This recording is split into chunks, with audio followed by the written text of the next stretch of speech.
ನಮ್ಮ climax scene ನಲ್ಲಿ ಮಗಳನ್ನ ನೋಡಿದಾಗ ಹೇಗ ಅನ್ನಿಸ್ತು? ಅಯ್ಯೋ ತಾಯಿಯಾಗಿ ತುಂಬಾನೇ ದುಃಖ ಆಗುತ್ತೆ ಅಂತ. ಇಲ್ಲ ನಿಜವಾಗ್ಲೂ ಅವಳ ಪರ್ಫಾರ್ಮೆನ್ಸ್ ತುಂಬ ಚೆನ್ನಾಗಿದೆ. ಆಮೇಲೆ ತುಂಬ ಶಾಕಿಂಗ್ ಟ್ವಿಸ್ಟ್ಗಳಿದೆ, ತುಂಬ ಚೆನ್ನಾಗಿದೆ. ಎಲ್ಲರೂ ನೋಡಬೇಕು. ನಿಜವಾಗ್ಲೂ ಎಲ್ಲ ಲೇಡೀಸು ಹೇಳ್ತಾರೆ, ಅಮ್ಮ ನನ್ನನ್ನು ಮೇನ್ಲಿ ಕೇಳ್ತಾರೆ, ಮೇಡಮ್ ನೀವು ಪಿಕ್ಚರಲ್ಲಿ ಕಮ್ಮಿ ಮಾಡಿದ್ಮೇಲೆ ನಾವು ಥಿಯೇಟ್ರಿಗೆ ಬರೋಕ್ಕಾಗ್ತಾರೆ, ಬಟ್ ಈ ಪಿಕ್ಚರ್ಗೆ ನೀವೆಲ್ಲರೂ ಥಿಯೇಟ್ರಿಗೆ ಬಂದು ನೋಡಬೇಕು. ಸೊ ನಿಮಗೆ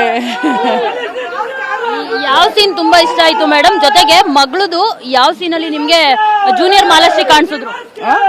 ಜೂನಿಯರ್ ಮಾಲಾಶ್ರೀ ಯಾವ ಸೀನಲ್ಲಿ ಕಾಣಿಸಿದ್ರು? ಇಲ್ಲ, ನನಗೆ ಇಲ್ಲಿ ಅವಳು ಮಾಲಾಶ್ರೀ ಮಗಳನ್ನಂದ್ರೆ ನಾನು ಕಾಣಲಿಲ್ಲ. ಹೊಸ ಇದು ಫ್ರೆಶ್ ಆಗಿ ಆ ಸಬ್ಜೆಕ್ಟ್ಗೆ ಪಕ್ಕಾ ಪರ್ಫಾರ್ಮೆನ್ಸ್ ಕೊಟ್ಟು ಒಂದು ನ್ಯೂ ಫೇಸ್ ಥರನೇ ಅನಿಸ್ತು. ಅವಳ ಬ್ಯಾಕ್ಗ್ರೌಂಡಲ್ಲಿ ನಾನಿದ್ದೀನೋ ರಾಮು ಅಂತ ಕಾಣಿಸಿಲ್ಲ. She did it very boldly. ಎಷ್ಟು ಮಾರ್ಕ್ಸ್ ಕೊಡ್ತೀರಿ?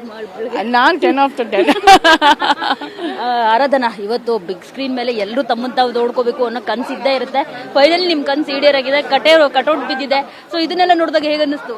ನನಗೆ ಅಂದರೆ ನಿಮ್ಮೆಲ್ಲರದ ಆಶೀರ್ವಾದ, ಸಪೋರ್ಟ್ ನನ್ನ ಜೊತೆ ಸದಾ ಇರಲಿ, ನನ್ನ ಬೆಳೆಸೋಕ್ಕೆ ನನಗೆ ಹೆಲ್ಪ್ ಮಾಡಿ ಅಂತ ನಾನು ಹೇಳಕ್ಕೆ ಇಷ್ಟಪಡ್ತೀನಿ. ರಿಯಲಿ ನೀವಿದ್ರೇ ನಾನು ಇರ್ತೀನಿ. ನಿಮ್ಮೆಲ್ಲರ ಸಪೋರ್ಟ್ ನನಗೆ ಮೋಸ್ಟ್ ಇಂಪಾರ್ಟೆಂಟ್ಸು.